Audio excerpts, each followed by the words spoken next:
네, 오늘은 내가 천사의 말을 한다 해도 내가 천사의 말을 한다 해도 라는 제목으로 하나님 말씀 전하도록 하겠습니다. 오늘은 가을입니다. 설악산은 벌써 단풍이 절정으로 치닫고 있다고 합니다. 서울도 단풍이 시작된 것 같습니다. 10월 말이면 붉게 물들 예정이라고 합니다. 서울은 아름다운 산이 많아서 참 좋은 것 같습니다. 특히 우리 매우 가까이 있고 언제나 갈 수 있어서 그렇게 귀하게 여기지 않지만 북한산은 여러분 나름 설악산, 한라산과 같이 국립공원이에요. 굉장히 아름다운 산입니다.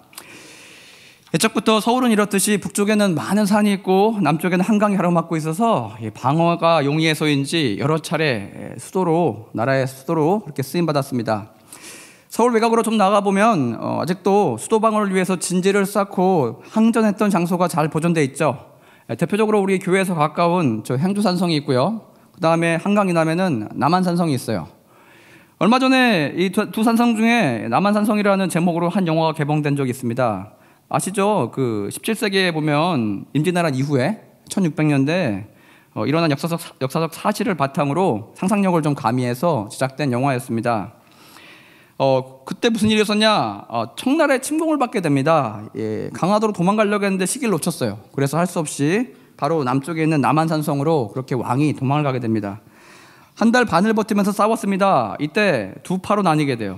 한 파는 청나라에 맞서서 끝까지 우리가 싸워야 된다. 왜냐하면 우리가 임진왜란 때, 얼마 전에 겪은 임진왜란 때 우리 왜군과 맞서서 같이 싸워줬던 은혜나라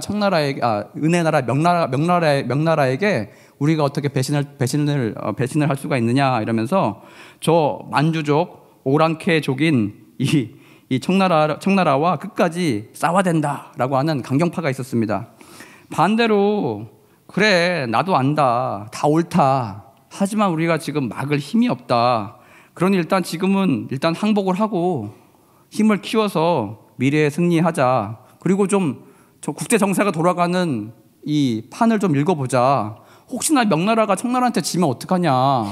그때는 우리 되게 곤란해지지 않느냐. 이런 온건파가 있었습니다. 항전 끝에 조선은 안타깝게 참패를 거듭합니다. 그리고 결국 조선은 지금의 삼전도죠. 그 석촌호수 근방에 있는 그곳에서 청나라 왕 앞에 나가서 결국은 3번 절을 하고 9번 머리를 구부리는 그런 굴욕의 퍼포먼스를 해야만 했습니다. 이것은 당시 여러분 동양에서 황제 앞에서 행하는 그런 절차였죠. 상대를 황제로 인정한다는 그런 뜻이었습니다. 오늘날 비슷한 장면이 형제간에 발생하고 있습니다. 쌍둥이 동생 야곱이 형에게 나아가는데 20년 만에 만난 형에게 여러분 7번 절을 하고 있는 이러한 사건이 벌어지고 있습니다. 이 두 사건 속에 어떤 연관성이 있을까요? 오늘 우리가 읽은 본문을 보시면 그 유명한 분이엘 사건이 등장하고 있습니다. 네, 야곱은 당시에 인생에 있어서 가장 큰 위기에 처해 있었습니다. 20년 전에 형의 장자권을 빼앗아서 도망쳐 왔죠. 어디로요? 외삼촌 집으로 그렇게 도망쳐서 살아왔던 야곱입니다. 그때 야곱은 왜 도망쳐야 했습니까, 여러분? 사냥꾼이었던 형이 장자권 뺏긴 것을 알게 되자 화가 머리 끝까지 났습니다. 그리고 당장 야곱을 그 자리에서 죽여버리겠다고 그렇게 협박했기 때문입니다. 그런데 이 소리를 들은, 이 사실을 알게 된 야곱의 어머니 리브가는 모략을 짜게 됩니다. 뭐라고요? 성경을 보시면 야곱의 어머니 리브가가 야곱에게 이렇게 이야기를 합니다. 내가 어찌 너희를 하루에 둘 다 잃겠느냐. 야, 너는 삼촌 라반 집에 가서 형의 화가 풀릴 때까지 거기 있어. 형의 화가 풀리면 내가 형에게 형이 네가 형을 화나게 한 모든 것을 잊어버리게 될 거야. 그때 되면 내가 다시 사람을 보내서 너를 다시 부르겠다. 그러니 일단 피신해 있어 라고 이야기해 줍니다. 여러분, 근데 어머니가 짜준 계획에 차질이 생겼습니다. 에서의 분노가 장장 20년이나 계속되었던 것입니다. 20년이면 녹아서 사라질 법한 형의 분노가 아직 그대로 남아있는 것입니다. 메신저를 보내서 형의 동생 야곱이 지금 돌아가고 있다고 미리 연락을 해줬습니다. 그런데 여러분, 돌아온 에서의 답은 무엇이었습니까? 그래 반가워, 가나안은 처음이지, 이게 아니고요. 지금 400명의 군사를 이끌고 야곱을 무장하고 죽이겠다고 나오고 있는 소식이었습니다. 그래서 야곱은요 너무나 초조하고 불안해서 기도를 하기 시작했습니다. 기도 내용이 무엇입니까? 32장 9절에서 12절 같이 읽지 않았지만 32장 9에서 12절 보시면 야곱의 기도의 내용이 나옵니다. 제가 한번 읽어볼게요. 야곱이 또 이르되 내 조부 아브라함의 하나님 내 아버지 이삭의 하나님 여호와께서 전에 내게 명령하시기를 내 고향 내 족속에게로 돌아가라. 내가 내게 은혜를 베풀리라 하셨나이다. 나는 주께서 주의 종에게 베푸신 모든 은총과 모든 진실하심을 조금도 감당할 수 없사오니 내가 내 지팡이만 가지고 이 요단을 건넜더니 지금 득대나 이루었나이다. 내가 주께 간구하노니 내 형의 손에서 에서의 손에서 나를 건져내시옵소서. 그를 두려워함은 그가 와서 나와 내 처자들을 칠까 겁나기 때문이니이다. 주께서 말씀하시기를 내가 반드시 내게 은혜를 베풀어 내 씨로 바다에 셀 수 없는 모래와 같이 많게 하리라 하셨나이다. 야곱은 하나님 앞에 기도했어요. 지금의 상황을 아뢰고 그 옛날에 하나님께서 야곱에게 해주셨던 그 약속을 붙들고 다시 한번 기도했습니다. 그리고 야곱은 기도하는 중에 번뜩이는 아이디어가 생각이 났어요. 에서의 마음을 풀어줄 대규모 선물을 3차례 나누어 준비시킵니다. 그리고 자신의 자식들과 그 물질들도 3차례로 나누어서 에서 앞에 나가게 합니다. 여러분, 우리도 때론 이럴 때가 있는 것 같습니다. 위기 앞에 우리는 기도를 합니다. 하지만 기도할 때 우리가 온전히 깊이 기도하지 못할 때는 마치 하나님의 생각과 내 생각이 막 혼재되어서 마치 내 생각이 하나님께 받은 응답인 것처럼 그렇게 해결책을 낼 때가 있다는 것입니다. 드디어 24절에 야곱은 홀로 남아서 간절하고 깊은 기도의 세계로 들어가게 됐습니다. 기도하던 중에 하나님의 사자가 와서 밤새도록 야곱과 씨름했다고 성경은 이야기하죠. 어떤 주석가는 이 부분을 이렇게 이야기합니다. 야곱이 실제적으로 싸운 것이 아니라 기도의 싸움을 벌였다라고 이야기합니다. 밤새 하나님의 뜻과 자신의 뜻이 부딪혀서 팽팽하게 그렇게 맞서고 있었다라고 그렇게 말씀하고 있습니다. 그렇게 기도하는 중에 땀을 흘리며 몸을 비틀며 싸우고 있었다라고 그렇게 해석합니다. 실제 그런 것이었다면 여러분, 하나님이 보낸 사자가 야곱에게 설득하려고 했던 하나님의 메시지는 무엇이었을까요? 그건 성경에 나와 있지는 않지만 아마도 오늘 설교 시간 처음에 말씀드렸던 남한산성에 갇혀있던 조선의 온건파의 주장과 비슷한 것이었을 것입니다. 야곱아, 내가 형 앞에서 살 유일한 방법은 형 앞에서 네가 황제 예를 갖추면서까지 7번 절하면서까지 형에게 지나간 일에 대해서 철저하게 용서를 비는 것이다. 반면에 야곱의 주장은 무엇이었습니까? 야곱의 항변은 무엇이었을까요? 조선의 강경파의 주장과 비슷했습니다. 자존심을 사회한다는 것입니다. 아니 하나님, 제가 뭘 그렇게 잘못했다고 그렇게까지 해야 됩니까? 제가 비록 장자권을 속여서 빼앗은 것처럼 보입니다. 그러나 하나님도 아시잖아요. 형 에서가 옛날에 팥죽 한 그릇에 망령되이 저에게 팔았던 그 장자권이 아닙니까? 그리고 아버지 이삭을 속여서 받은 장자권의 축복은 내 머릿속에서 나온 것이 아니고 어머니 리브가가 나에게 그렇게 하라고 그렇게 시킨 일이 아닙니까? 아니 하나님, 내가 무엇을 그렇게 잘못했다고 내가 그렇게까지 형에게 잘못을 빌어야 됩니까? 하나님 대신에 차라리 제가 이미 계획을 다 짰습니다. 새 그룹을 지어서 앞서 보냈습니다. 하나님 아버지, 그냥 이 계획이 안전하게 실행되게 도와주세요. 형의 마음이 제가 준비한 이 선물로 다 녹아내려지게 하나님 도와주세요. 아마 이런 주장이 팽팽하게 야곱의 마음속에 부딪히고 있었을 것입니다. 여러분, 때론 우리도 그런 것 같습니다. 하나님의 뜻이 분명히 알아요. 말씀이 분명히 어떻게 하라는지 우리 상황 가운데 분명히 들려옵니다. 그럼에도 불구하고 우리의 마음이 버틸 때가 있다는 것입니다. 그것을 허용하지 않습니다. 완강하게 맞설 때가 있다는 것입니다. 왜냐하면 우리 나름의 계획이 있기 때문입니다. 그냥 제 계획대로 이루어 주십시오라고 하나님 앞에 때를 쓰며 나아갈 때가 있다는 것입니다. 우리의 마음이 마치 단단한 바위와 같아서 하나님이 우리에게 내리시는 말씀의 그 은혜의 비가, 말씀의 지시가 우리의 표면만 적실 뿐 우리 마음속까지 온전하게 침투하지 못하는 그런 시기가 있다는 것입니다. 여러분, 그거 아십니까? 바위가 되기 전에는 흙이었습니다. 무언가 큰 압력이 시련이 당해져서 시련이 오는 과정 가운데 돌로 딱딱하게 굳어진 그런 상태인 것입니다.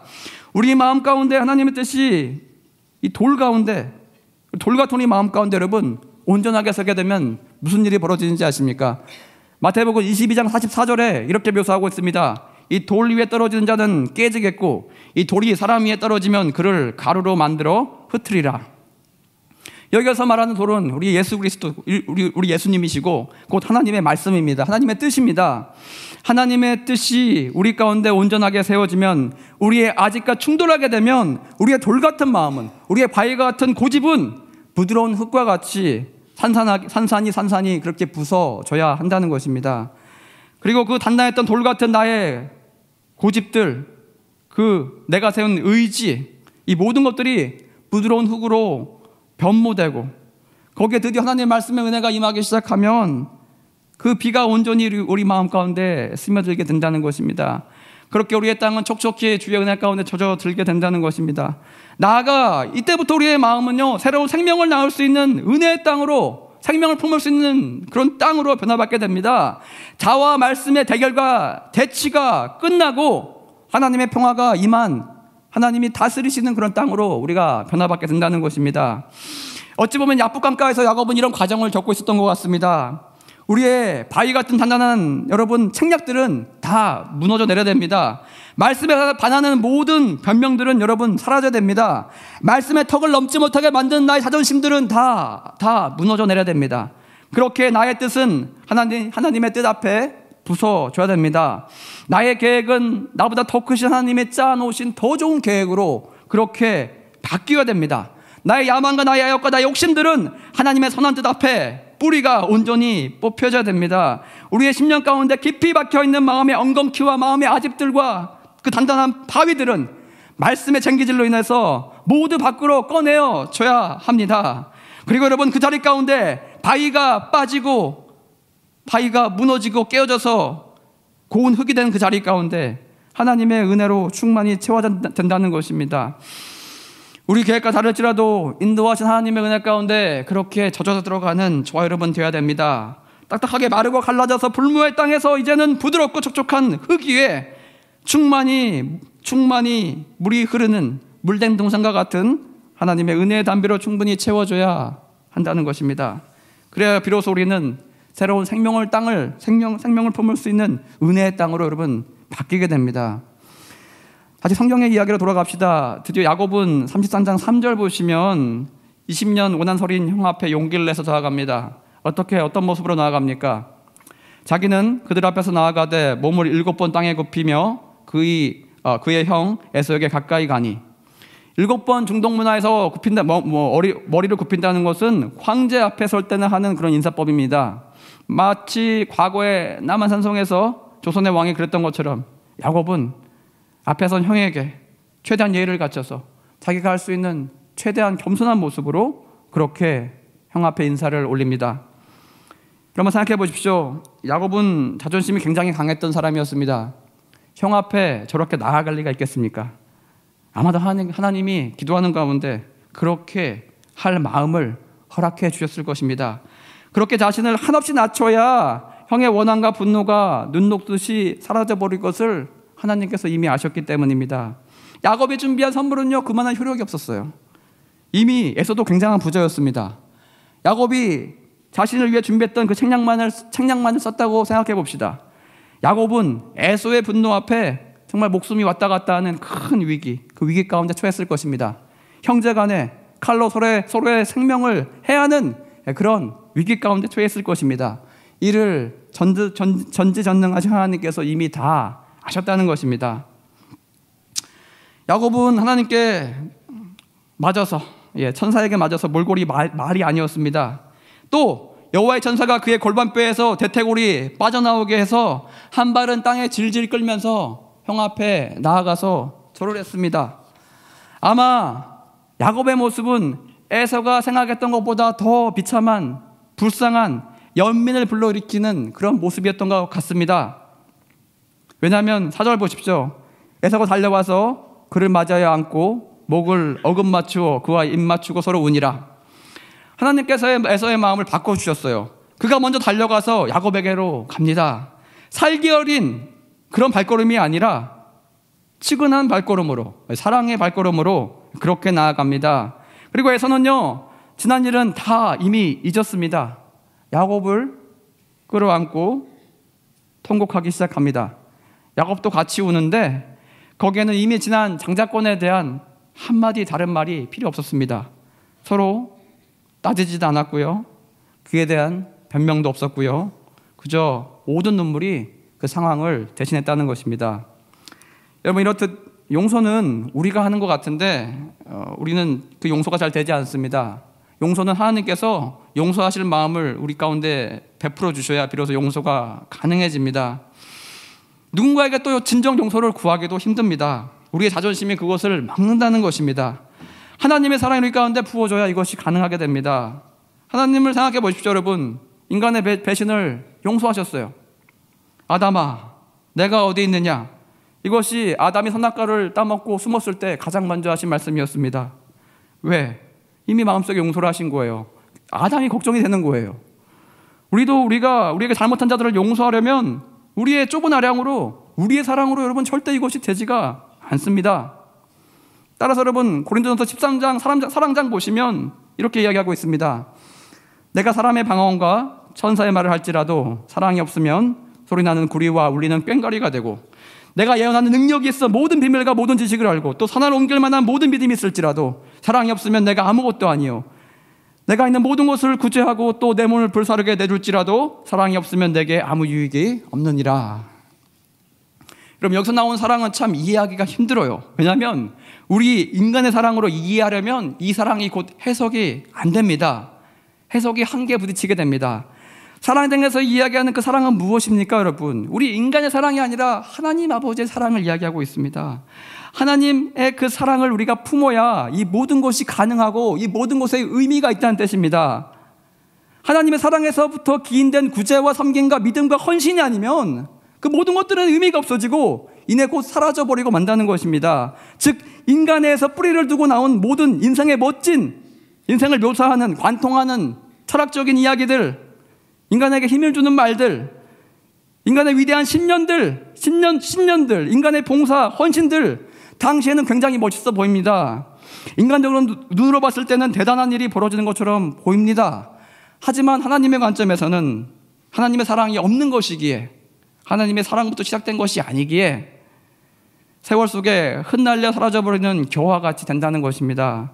예수께서 내가 너희를 사랑한 것 같이 너희도 서로 사랑하라 라고 말씀하셨습니다. 예수님은 어떤 사랑으로 우리를 사랑하셨습니까? 하나님께 받은 그 사랑으로, 하나님의 사랑으로 우리를 사랑하셨습니다. 우리도 우리를 사랑할 때 결코 우리 인간적인 사랑으로는 우리는 이 사랑이 되지가 않습니다. 예수님이 말씀하신 것처럼 너희도 서로 사랑하라 해서 이 사랑은 하나님의 사랑을 품고 하나님의 마음으로 서로를 보라는 뜻입니다. 하나님 마음을 품으래요. 그 사랑을 가지래요. 인간의 배신으로 누구보다 마음 아파하셨을 하나님의 그 사랑을 품으라고 그렇게 이야기하고 있습니다. 그럼에도 불구하고 하나님께서는 예수님을 통해서 우리 다시에게 기회를 주셨습니다. 그 기회를 베풀어 주신 그 사랑을 우리가 품어야 합니다. 그래야 비로소 우리도 저와 여러분이 할 수 없는 그 사랑으로 누군가에게 용서를 구할 수가 있고 또 누군가를 용서해 줄 수 있다는 것입니다. 그렇죠, 여러분, 용서는 우리에게서 나오지가 않습니다. 하나님의 사랑이 우리 가운데 가득 부어져야만 그 사랑의 마음을 가지고 우리는 누군가를 용서할 수 있습니다. 따라서 용서는 하나님께서 하시는 것입니다. 이런 하나님의 사랑을 구하고 나아가는 저 여러분 되었으면 좋겠습니다. 그리하면 여러분, 하나님의 사랑을 품은 자들은요, 지나간 일들을 하나님께서 우리에게 하시는 것처럼 세세히 기억하지 않는 은혜가 임하게 됩니다. 우리가 우리에게 죄 지은 자들의 죄목에 대해서 더 이상 마음속에 어느 날부터 이상하게 잘 기억이 나지 않게 됩니다. 기도하는 중에 이런 용서할 수 있는 마음이 생기면 계속해서 지금까지도 이상하게 우리의 마음을 반복적으로 찔러대던, 반복되던, 리플레이 되던 그 아픈 심정이, 그 마음의 장면이 마음속에서 어느새 점점 희미해지고 그 고난이, 그 고통이 무뎌지고, 이내 여러분, 베었다가 아물어버려서 흔적도 남지 않은 상처처럼 언젠가는 흔적도 없이 사라져버리는 은혜가 우리 가운데도 임하게 된다는 것입니다. 우리 인간관계 속에서 받은 상처, 그 상처는 어떻습니까? 우리의 마음을 갈라지게 합니다. 또 여러분, 그 틈 사이로 새로운 상처가 들어올 때마다 쓰라림을 반복해서 우리는 느끼게 됩니다. 그게 싫어서 일부러 사람과의 만남을 언젠가부터 멀리 하시는 분이 있습니다. 과거 팀 모임에서 받은 상처 때문에 나는 교회 예배만 드리고 사람들의 만남은 하기 싫다, 피하시는 분들이 종종 있습니다. 우리에게 이렇게, 우리의 인간관계 속에서 받은 상처, 그 상처는 어떻습니까? 우리의 마음을 갈라지게 합니다. 그게 싫어서 일부러 사람과의 만남을 언젠가부터 멀리 하시는 분이 있습니다. 과거 팀 모임에서 받은 상처 때문에 나는 교회 예배만 드리고 사람들의 만남은 하기 싫다, 피하시는 분들이 종종 있습니다. 우리 삶 가운데 쏟아진 관계의 쓴물을 단물로 바꾸는 그런 소금이 우리 가운데 있어야 됩니다. 여러분, 북미에서 살다 오다 보니까 옛날 미국 독립전쟁할 때 보스턴 차 사건 때문에 이 전쟁이 시작되었습니다. 아니, 도대체 마시는 차가 뭐라고 무슨 전쟁까지 합니까? 이해가 되지 않죠. 근데 차 문화가 발달한 곳에 가보면은 모두 다 물이 좋지가 않습니다. 그냥 마실 수 있는 물이 아닙니다. 따라서 여러분, 북미에서 팔리던 차에 세금을 붙여가지고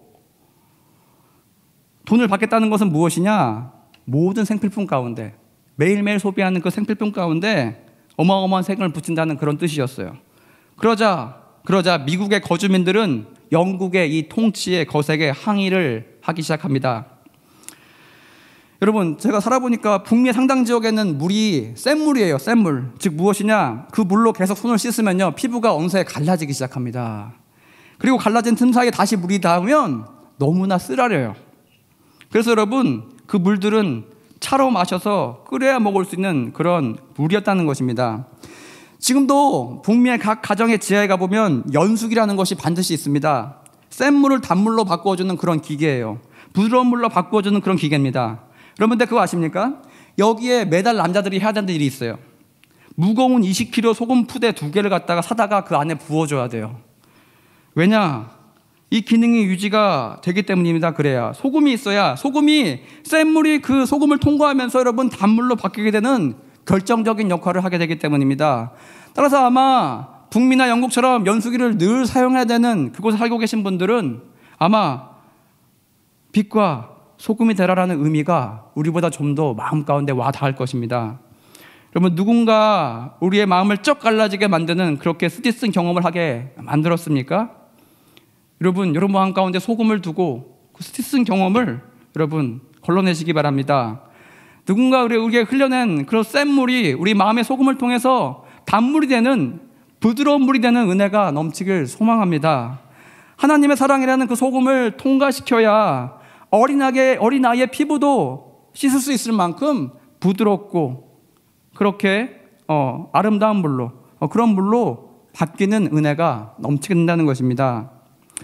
여러분, 어떤 교회가 좋은 교회입니까? 어떤 교회가 은혜가 넘치는 교회입니까? 다툼과 분쟁이 왜 없겠어요? 다 있죠. 하지만 그 분쟁이 여러분 너무 쉽게 해결되는 교회가 좋은 교회입니다. 왜 쉽게 사그러듭니까? 왜 그것이 쉽게 사라집니까? 우리의 마음은 전혀 그러지 않아요. 하지만 아버지께서 용서하라 하셨기 때문에 그 말씀 때문에 쉽게 서로 용서하는 교회가 좋은 교회입니다. 무슨 마치 여러분 형제끼리 심히 다투었어요. 근데 아버지가 퇴근하고 오셨어요. 근데 아버지께서 서로 싸운 걸 아시고는 둘을 불러서 얘들아 서로 용서해라 라고 했을 때 내 감정이 그러지 않을지라도, 내 마음이 허락하지 않을지라도 아버지를 봐서 서로에게 손을 내밀고 잘못했다고 화해하는 바로 그 모습이 좋은 교회, 뼈대 있는 집안이라는 것입니다.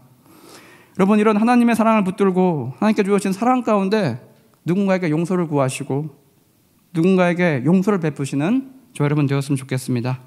다 같이 찬양하고 그 다음 나가겠습니다. 십자가 그 사랑.